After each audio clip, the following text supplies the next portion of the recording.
Hello everyone, welcome back to Believer Science Academy Bengaluru. This is the daily news analysis. Today, that is 6th September 2025, we are going to discuss some 5 important articles.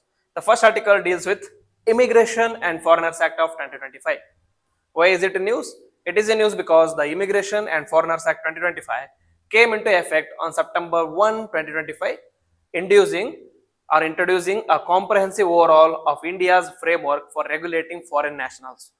Okay, so it deals with foreign nationals which can be foreigners or which can be or who can be immigrants. So it consolidates 4 old laws into one, brings digital compliance, uniform rules and centralized exemptions, aims at clarity, efficiency and national security. Consolidation of immigration laws. What are the laws which have been consolidated? The act replaces 4 older fragmented laws, that is Passport Entry into India Act 1920, Registration of Foreigners Act 1939, Foreigners Act of 1946, Immigration Carriers Liability Act 2000. And significance, for the first time, India has a unified immigration code. So, all these 4, Passport Act, Registration of Foreigners Act, Foreigners Act 1946 and Immigration Act 2000 all have been clubbed into one act, that is Immigration and Foreigners Act 2025. So, we'll discuss why the overall was needed. Why was the necessity of bringing such a revamping law? One is fragmented system because 4 separate acts, scattered notifications and overlaps, and colonial era laws, that the laws which were in present were from 1920 to 1946, very archaic in nature, which were outdated for modern migration and security issues. Then administrative issues, that is manual reporting, data delays, lack of uniformity in permits. Exemptions are still unclear, that is exemptions were unclear previously, that is refugees, Tibetans, Sri Lankans, Tamils, Nepal, Bhutan citizens had piecemeal exemptions. So there were certain exemptions which were unclear. So new provisions of this new act. Key provisions. One is valid entry and exit. What is valid entry and exit? That is entry only with passport plus visa unless exemption is given. So your entry is considered valid only if you have passport plus visa. Only through designated immigration posts, airports, seaports, land or rail checkpoints. Next, powers of immigration officers. They are the final authority at any entry points. Can deny exit or entry on national security grounds. Registration and local control. Mandatory registration with FRRO, SP and DCP. District level oversight has been retained, and reporting obligations, that is hotels, hostels, PGs and religious bodies have to report foreigner guests including the overseas citizenship card holders within 24 hours. Okay. Next, universities report admissions of foreign students as soon as they are admitted to your university. Hospitals report treatment, birth and deaths of foreigners within 7 days. Okay. So all these things have been made necessary now. Restricted and protected areas, that is access only via online permit system with standardized procedures, and premises linked to foreigners, that is authorities can shut down resorts, clubs, venues linked to criminal or unlawful foreigner activity. Okay, so if any foreigner has resorts, clubs or other things in India, if he is found to be unlawful, then the government or the authorities have the authority to shut down the resort, clubs, etc. Next, exempted categories. There is a special relaxation provided to citizens of Nepal and Bhutan. They do not need visa, and Tibetan refugees, they are considered as refugees, and Sri Lankan Tamils, they are registered Sri Lankan Tamils are considered as refugees, and minority refugees from Afghanistan, Bangladesh and Pakistan, Indian military personnel and families abroad, certain diplomats and foreign military personnel on humanitarian visits. These are exempted from the normal regulations. And new features of the act is digitalization, that is modern mandatory online reporting is needed, that is real-time national database for foreigners useful for enforcement, health monitoring and citizenship decisions. Graduated penalties are overstay or visa violation. If you are overstaying post your visa expiry, then fines from 10,000 to 5 lakh. Lower fines, that is 50 to 500 rupees for Tibetans or refugees from neighboring states or monks who overstay. Next, safeguards and appeals, that is relief in humanitarian crisis or errors made in good faith. Clear appeal mechanisms for penalties are provided, and then centralization and delegation. Center is the primary authority. States, union territories can act only if powers are delegated. Exemptions allowed only via central government orders, that is uniformity. So what will be the likely impact? It brings clarity which the previous four laws put together lacked. That is, one act replaces four old ones. Then efficiency, that is digital compliance leads to faster tracking. National security, that is tighter checks at any points, entry points, better monitoring and humanitarian balance. Exemptions for refugees and neighbors maintained. Then the federal angle, that is center dominates and states discretion is curtailed here. So the states are criticizing this act, but overall a very good act overall which provides clarity and overall it reduces the ambiguity. Next, second article is about Manipur violence. So there has been a recent revised suspension of Operations Act. Pact. We'll discuss what is this revised suspensions of Operation Pact, what will be the likely outcomes of this. The center signed revised super suspension of operations, that is the SOO Pact, with the 24 Kuki-Zo insurgent groups under Kuki National Organization and United People's Front. Okay, objective is tighten oversight, relocate militant camps, create conditions for dialogue and peace in violence at Manipur. Okay, so what is the background? Since May 2024, Manipur has been, May 2023, Manipur has been gripped by ethnic violence between Métis, who are residing in valleys, and Kukizo, who are hill-based communities. The SOO framework, initiated in 2008, allowed temporary suspension of hostilities between security forces and insurgent groups, with the cadres confined to designated camps. However, alleged misuse of camps, easy access to arms, and lack of monitoring worsened the mistrust. The key features of the revised SOO Pact is stricter monitoring is provided here, that is joint monitoring groups, which is led by Manipur's principal secretary, that is Home Secretary, and verification of cadres, updated list, and removal of foreign nationals from the camps. Relocation of camps, that is camps reduced to 6 each for KNO and unified like UPF. The relocated away from highways, populated areas, and Myanmar borders, so that they no longer carry out attacks on these important areas of critical infrastructure.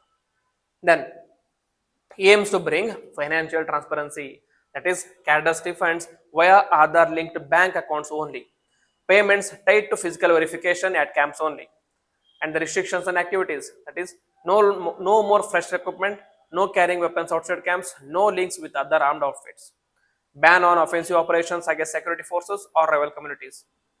So the respect for constitutional framework, that is groups who have signed this SOO must submit or abide by the Constitution of India.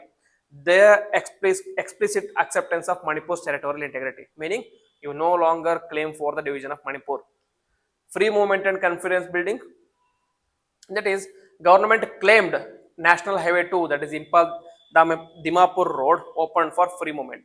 However, Kukizo Council clarified that highway was never officially blocked, only buffer zones are maintained between the communities. So the NH2, which was blocked by the Kukis, according to the government, has been reopened. However, the Kukis say that we have never blocked the highway, it was open only, and shows fragility of peace and persistent mistrust here. Next, political and security dimensions within the Kokizo society, that is within the Koki communities. Zomi Council, that is Churachandapur, rejected KSG's claim of representing Zo people, indicates fragmentation among the Kuki-Zo groups among themselves, which is going to complicate negotiations. Metis concerns is relocation of camps away from the valley fringes addresses long-standing Metis demand. That is, alleged camp used for valley attacks. The camps of Kuki-Zo were used for valley attacks. Now Metis breathe a fresh air of relief. Naga factor, that is United Naga Council, was upset over exclusion from the talks. Next, threatened trade embargo over the border fencing issue with Myanmar, path towards a political settlement. SOO is seen as a confidence building setup, will lead to tripartite talks between Center, Manipur and Kuki groups for a political solution with the constitution. Next, parallel efforts are engaging other insurgent groups like UNLF, that is United Nations Liberation Front. Designated camps are being set up. And the broader significance is focusing on security, that is better control of insurgent groups and camps, that is going to reduce the attacks. And politics, center reasserts control over peace process, limiting insurgent leverage, and federalism, Manipur government included, but the center leads. That is balance of power dynamics. And the peace building still fragile, ethnic mistrust remains high. So we have to wait and see how this SOO is going to come to fruition in the future. Then the article is about pulse production. Niti Ayog's plan for self-sufficiency. Why it is in news? It is in news because Niti Ayog has released a report titled Strategies and Pathways for Accelerating Growth in Pulses Towards Goal of Atmanirbharata. Goal is achieve self-sufficiency in pulses by 2047, reducing dependence on imports and ensuring nutritional security. Pulses are considered as the protein crops of India, vital for nutritional security, especially in the vegetarian diets. Pulses are also called as smart crops because they are drought resistant and climate resistant, and they are also called as smart food because of high nutritional security. Also contribute to sustainable agriculture, that is where it acts as a smart crop, that is nitrogen fixation, improves soil fertility, low water requirement, which is makes it as a climate friendly. India is the world's largest producer as well as consumer as well as importer of pulses. There is self-reliance as a strategic necessity. Pulses production in India, that there are 12 major pulse crops are grown across Kharif, Rabi, summer seasons.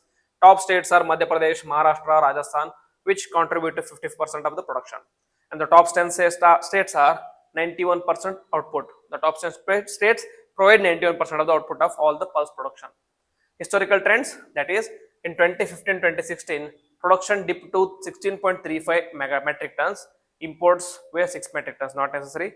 Interventions have been National Food Security Mission, MSP hikes, and the better procurement.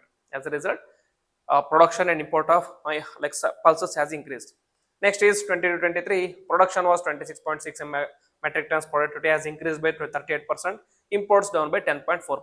So we are reducing the imports, but we are increasing the domestic production. The challenges for this pulses is 80% cultivation is mainly done in rain-fed areas. Those are vulnerable to climate shocks. And productivity gaps still remain because compared to India versus global average. 5 crore farmers depend on the pulses, which makes it very critical for livelihoods. Then Niti Ayog's roadmap and recommendations. Area retention and diversification, that is promote region-specific clusters for optimal crop choice, that is pigeon pea in Deccan areas and Indo-Gangetic plains. That is, you have to select the pulses which are region-specific. Technology adoption, that is encourage mechanization and ICT tools in pulses production, customize solutions for agroecological subregions, seed quality and distribution, where we focus on high quality seeds and treatment kits, prioritize 111 high potential districts, that is 75% of national output, cluster based hubs, one block, one seed village model, and strengthen FPOs, that is farmer producer organizations as a productivity hubs. Then mission for Atmanirbharata in pulses for 6 years. Focus crops is pigeon pea, black gram, and lentil. And public-private partnership for research and development, extension services, and processing. So the projected targets according to the Niti Ayog project is by 2030 there should be production of 30.59 metric tons, and by 2047 there should be 45.79 metric tons, which is complete import substitution, meaning we no longer need to import pulses from other countries. Next, nutritional and environmental importance is that in nutrition it is rich in protein, iron, zinc, folate, helps to tackle malnutrition and anemia. In environment, helps in nitrogen fixation, that is reduces chemical fertilizers use, and low water demand, that is more climate resilient than cereals. Low carbon footprint, that is supports India's sustainable agriculture goals. So it has so many advantages over normal cereals. Conclusion is India has achieved remarkable progress in pulses production, 26 metric tons in 2023 versus 16 metric tons in 2016. Yet self-sufficiency demands region-specific interventions, seed revolution plus technology information, and cluster-based EPFO models. These has to be addressed. Next is prelim pointers. The first article here is, or the first topic here is Securities Appellate Tribunal. Why it is in news? That is June State Groups, that is US-based trading firm, has filed an appeal in Securities Appellate Tribunal against SEBI, that is Security Exchange Board of India, in an alleged market manipulation case. So what is SAT? It is a statutory body under SEBI Act of 1982. It is quasi-judicial body, hears and disposes of appeals against orders of SEBI, adjudicating officers under SEBI Act, IRDAI insurance cases and PFRDA pension related cases. Jurisdiction is entire India and the location is in Mumbai. The composition of SAT is presiding officer plus judicial and technical members as notified by the center. And presiding officer eligibility, that is to be presiding officer, you need to be either retired or sitting Supreme Court judge or chief justice of a high court or a high court judge with at least 7 years of service, meaning you have to possess all the capabilities that can make you a high court judge. The judicial member eligibility is, that is, judge of a high court with or at least 5 years of service. Technical members eligibility, secretary or additional secretary in government of India or state government, or expert with 15 plus years of professional experience in financial sectors. Financial sector including securities, pensions, insurance and derivatives. So appointment is done by the central government in consultation with Chief Justice of India or the nominee by Chief Justice of India. Tenure is for 5 years, reappointment allowed for one more term, that is maximum 5 years, and the age limit is 70 years only. This is for the president or a presiding officer of SAT. Powers is, the powers of SAT is same as civil court: summon, enforce utterances of the witnesses, examine witness under oath, discovery and production of documents, received evidence. Appeal mechanism is, who can appeal? That any person aggrieved by SEBI, IRDA and PFRDA order, such as investors, companies, intermediaries, market participants, are eligible for appealing here. And against SAT orders, that is, if you are not satisfied with SAT orders, then the appeal lies in Supreme Court, but only on questions of law. Okay.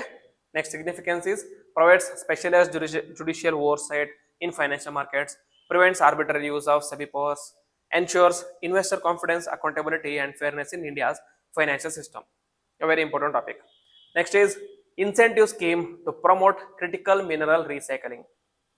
Why is it in news? Because Union Ministry or Union Cabinet has approved 1,500 crore rupees scheme to promote critical mineral recycling in India. Aim is developing recycling capacity for separation, production in critical minerals from secondary sources like e-waste and lithium batteries, etc. It is part of National Critical Mineral Mission. About the scheme, the objective is build domestic capacity and reduce import dependence, strengthen supply chain resilience in critical minerals, encourage circular economy practices, and the duration is 6 years from financial year 25 to 31. Outlay is 1,500 crore. Key features are eligible feedstock such as e-waste, lithium-ion battery, and other industrial scraps are considered as eligible feedstock for this recycling.